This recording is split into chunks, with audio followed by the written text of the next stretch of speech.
සාදරයෙන් පිළිගන්නවා Earthless YouTube channel එකට. ඉතින් guys ඔයගොල්ලෝ දන්නවා Earthless channel එකේ අපි හැම වෙලේම පෙන්නන්නේ natural wonders. සබහා ධර්මයේ විශ්මිත දේවල්, ඒ වගේම සබහා ධර්මයෙන් හදපු විශ්මිත ස්ථාන. ඉතින් අදත් ආව ඒ වගේම විශේෂ තැනක් ඔයගලන්ට පෙන්නන්න. ඔව් guys අද අපි යන්නේ lava tube එකක් explore කරන්න. lava tube එක කියලා කියන්නේ මොකද්ද? සරලව ගත්තොත් volcano එකක්. එහෙම නැත්නම් ගිනි කන්දක් erupt වෙද්දී lava ගලන් යන්නේ මේ වගේ lava tube එකක් කරා.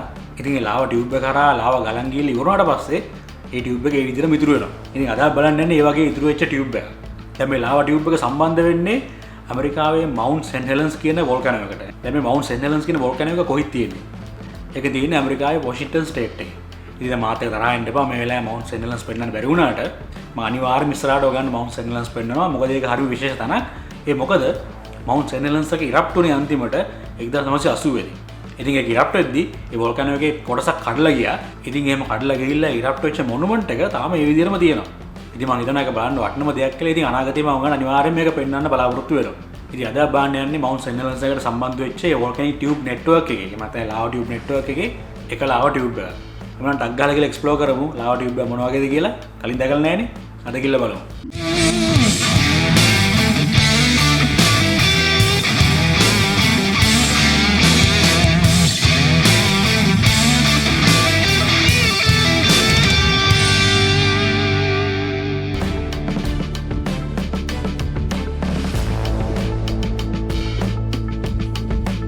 දැන් guys lava tube එක ඇතුළට යන කලින් සපත් ටික ක්ලීන් කරගන්න ඕනේ. ඉතින් අපේ සපත් වල යම්කිසි අපද්‍රව්‍යයක් තිබ්බොත් ඒකේ හැබිටට්ස් වලට ප්‍රශ්නයක් වෙන්න පුළුවන්. ඒ නිසා සපත් දෙක ක්ලීන් කරගෙන යමු. දැන් guys lava tube එක කියන්නේ කේව් එක ගන්න. කේව් එක එක්ස්ප්ලෝර් කරන්න ඕන අවශ්‍යම ගිය එක මොකද්ද? IBM flashlight එක. මොකද ඇතුළේ ගෙලියම් pitch black කියලා තමයි කියන්නේ. ඉතින් ඒ කියන්නේ අපි දැන් කේව් එක ඇතුළට පොඩ මැදට ගියාම ආලෝකය එන්න කිසිම විදියක් නැහැ. ඒ නිසා අපිට අනිවාර්යයෙන්ම මේ flashlight එක ගහලා තමයි එක්ස්ප්ලෝර් කරන්න වෙන්නේ.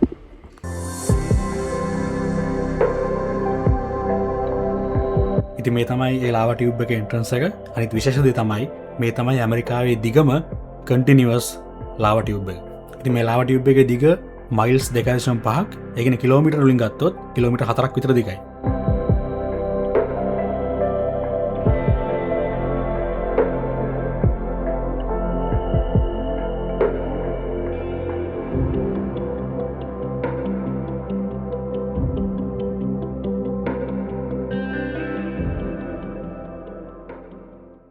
මේ lava tube එක හොයාගෙන තියෙන විදිය ඒක ඇක්සිඩන්ට් එකකින් තමයි හොයාගෙන තියෙන්නේ. ඒ කියන්නේ හිතලා නෙවෙයි.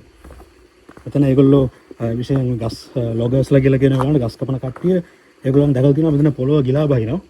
දැන් ගිලා බහිනකොට ඒගොල්ලෝ හොයලා බලලා තමයි ඒගොල්ලෝ දැකලා තියෙන්නේ මෙතන lava tube එකක් තියෙනවා කියලා මේ විදියට. මෙතනින් මම කලුර පටන් ගන්නවා guys බලමු.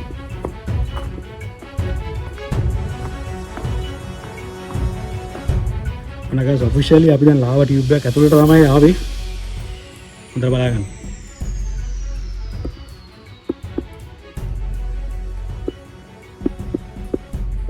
පේනවද කොච්චර රවුමට ඒ කුමක හැරලා තියෙනවද කියන එක? ඔය නේද?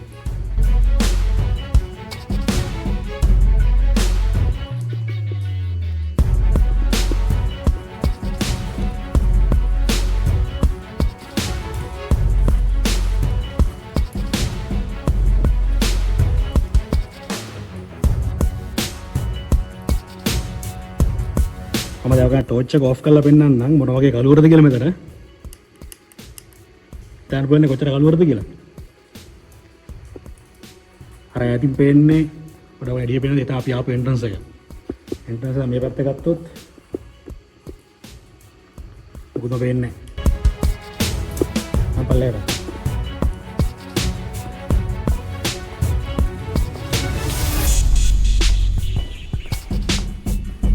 මේ tube එකේ දිග miles 2.5 වෙනවා කියලා තමයි කියන්නේ. miles 2.5 කියන්නේ approximately මම හිතන්නේ කිලෝමීටර 4ක් වගේ නේද? මම කලින් කිව්වා වගේ මේ lava tube එක Mount St. Helens කියන ඒ ගිනි කන්දට මේ volcano එකට යන lava tubes වල ඒ network එකේ එක කොටසක්. ඉතින් බලන්න මිට අවුරුදු 2000කට කලින් මේක ඇතුලේ lava ගලන් එද්දි කොහොමද තියෙන්නේ නැද්ද කියලා.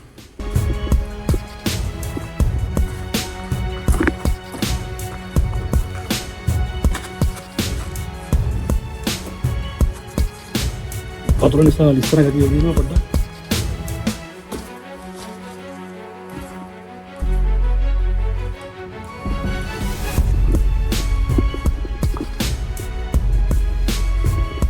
ඒක හරි පුදුමයි guys. ඒක හිතලා බලන්න හරිම වෘත්තාකාර විදියට ඒ කේව් එක හැදිලා තියෙනවා. ඒ කියන්නේ ටියුබ් එක. ඒක ටියුබ් එක කියලා කියන්නේ ඒක ඇත්තටම. ඔය මේ ලාවා ටියුබ් එකේ වෝල් එක ගාරවත් මිත්‍රෝනේ දැන් මේ තියෙන්නේ ඝන වෙච්ච ලාවා. අපි දැන් පොඩ්ඩක් ඉගෙන ගමු ලාවා ටියුබ් එකක් හැදෙන්නේ කොහොමද කියලා. සාමාන්‍ය ලාවා ටියුබ් එකක් හැදෙන්නේ පොලිම වෝල්කැනික් ඉරප්ෂන් එක නිසා ඒ ගලන් යන මෝල්ටන් ලාවා. දැන් ඒ ලාවා වාතයත් එක්ක එකතු වෙන සර්ෆේස් එක ඉක්මනට කූල් වෙනවා මැද කැලට වඩානේ. ඉතින් එතකොට ඒ අර සර්ෆේස් එකේ තියෙන ලාවා ඉක්මනට ඝන වෙනවා. දැන් සර්ෆේස් එක ඝන වුණාට පස්සේ මැද තියෙන ලාවා ටික මෝල්ටන් ලාවා ටික ඒ විදිහටම ගලාගෙන යනවා.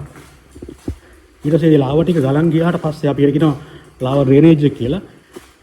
ඒ ලාවා ටික ඔක්කොම ඩ්‍රේන් වුණාට පස්සේ මේ කේව් එක මේ විදිහටම ඉතුරු වෙනවා. බලන්න කොච්චර ක්ලියර්ද කියලා. කෙලිමනියා සබහා ධර්මයේ හදලා දීපු පහරක් වගේ නිකන් කෙලිම ඇතුලේ ගන්න පුළුවන්. නැචරල් උමගක්.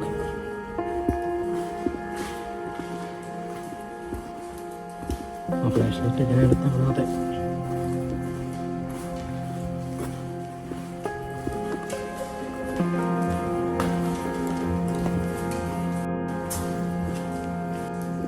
ස්මාන මෙතන හදලා තියෙන විදිය කෙලින්ම ඔයගොල්ලෝ ගොඩක් මූවිස් වල එහෙම දැකලා ඇති නේද? ලාවා ඇතුලෙන් අන්ඩර්ග්‍රවුන්ඩ් ගලන් යනවා. ඒතකොට මේ මූවිස් වල තියෙන විදියටම ඩිසයින් කරලා තියෙනවා මෙතන බලන්න ලාවා ටියුබ් එක. මේක දකින්න ඕන දෙයක් ඇත්තරම. ඉතින් ගයිස් මෙතනදී මට කියාගන්න ඕනේ මාත් එක්ක මේ ටියුබ් එක සයිස් එක කම්පෙයාර් කරලා බලන්න කියලා. ඉතින් ඒ ටියුබ් එක ඇතුලේ තියෙන ඉකෝ එකකට සද්ද හරියට මයික් එකට එන්නේ නැහැ. ඉතින් ඒ නිසා පොඩ්ඩක් සමාව ඉල්ලනවා සද්ද හරියට පැහැදිලි නැත්තම්. ඉතින් තමයි කේන්දර පැහැදිලි නොවෙන්න පුළුවන්. ඉතින් පොඩ්ඩක් දැනට සැනසෙමු. දැන් බලන්න මේ ටියුබ් එක යන්නේ මවුන්ට් සෙන්ට් හෙලන්ස් කියන ගිනි කන්දර කියලා. ඉතින් මේ දැන් තරහින් ඉන්න බා මම දැන් මේ වීඩියෝ එකේ මවුන්ට් සෙන්ට් හෙලන්ස් එක පෙන්වන්නේ නැතුණාට ඉතලා ඉන්න මම අනිවාර්යයෙන්ම ගන්න මවුන්ට් සෙන්ට් හෙලන්ස් එක පෙන්නනවා. මවුන්ට් සෙන්ට් හෙලන්ස් එකේ තියෙන වැදගත්කම තමයි මවුන්ට් සෙන්ට් හෙලන්ස් 1980 දී ඉරප්ට් වුණා. ඒ ඉරප්ට් වෙච්ච මොනුමන්ට් එක ඒ විදිහටම ඒගොල්ලෝ තියන් ඉන්නවා. ඒ විදිහට මේක බලන්න පුළුවන් අපිට. ඒ ගිනි කන්ද පැත්තක් කඩලා ගිය විදිය.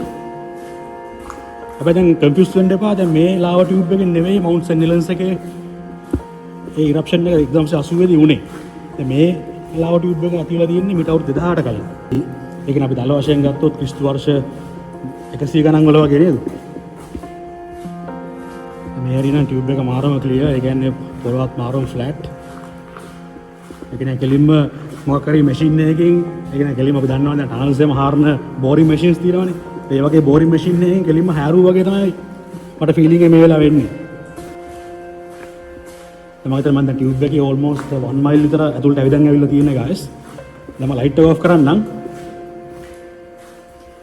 බලමු දැන් ලයිට් එක ඔෆ් කරොත් අනිවාර්යයෙන්ම පිච් බ්ලැක්ම තමයි ආයේ. ඔෆ් කරා.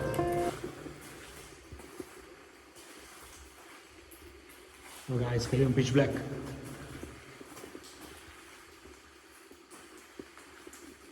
wow. 1 මයිල් කියන සාමාන්‍යයෙන් කිලෝමීටර් 1.8ක් වගේ නේද? දැන් කේව් එකේ ෂේප් එක ටිකක් අර ඕවල් ෂේප් එකක් වගේ වුණා. දැන් මුලින් අපි පටන් ගන්නකොට තිබ්බේ නිකන් රවුන්ඩ් ෂේප් එකක් නේ. දැන් ඕවල් ෂේප් එකක් වගේ තියෙන්නේ පේනවද? ඉතින් පොඩි සද්දයක් නිකන් වැඩිලා හරි වුණත් ඒක දුරින් ඉඳන් එන සද්දයක් වගේ තමයි ඇහෙන්නේ. දැන් මම හිතුවා දැන් ඇත්තටම මගේ පිටිපස්සෙන් කවුරු එනවයි කියලා. ඇත්තටම මම තමයි දැන් මෙතන තනියෙන් ඉන්නේ. කවුරුත් එතන ඇවිල්ලා නැහැ පිටිපස්සෙන්. ඒ තරම් ඒ ඉකෝ එක තියෙනවා. හරි ගයිස් දැන් මේ ටියුබ් එකේ ටිකක් අපි දැන් ගත්තොත් ඒකේ ඕපනින් එක දැන් අඩු වෙගෙන යන්නේ. දැන් පේනවද? පේනවද? මෙන්න අපි එන්ඩ් එකට වගේ ඇවිල්ලා ඉන්නේ ටියුබ් එකේ. ඔක තව යන්න පුළුවන් කෙලවරටම වෙනකන්. මම හිතනවා මොකද ඔක්කොම එක වගේ ඇති කියලා ඒ කෙලවරට යනකම්ම. තමයි මෙතන ජොයින්ට් එක පේනවද? මොකද මේ ජොයින්ට් එක ඇත්තටම කියන්නේ ඒ කියන්නේ ලාවා එතන එකට මූව් වෙලා තිබිලා තියෙනවා. පස්සේ ඒ ටික සොලිඩිෆයි වෙලා ඉතුරු ටික ගලන් ගිහලා තියෙනවා. ඔයාලට ඉමේජින් කරගන්න පුළුවන් නේද කොහොමද ඒක වුනේ කියලා? දැන් මේක අන්ඩර්ග්‍රවුන්ඩ් ටියුබ් එකක් ගන්නනේ. ඉතින් සාමාන්‍යයෙන් ඍතු භේදය මොනවා වගේ වුණත් ඒ කියන්නේ සීසනල් චේන්ජ් එක මොනවා වගේ වුණත් සමර් එක වෙන්න පුළුවන් වින්ටර් එක වෙන්න පුළුවන්.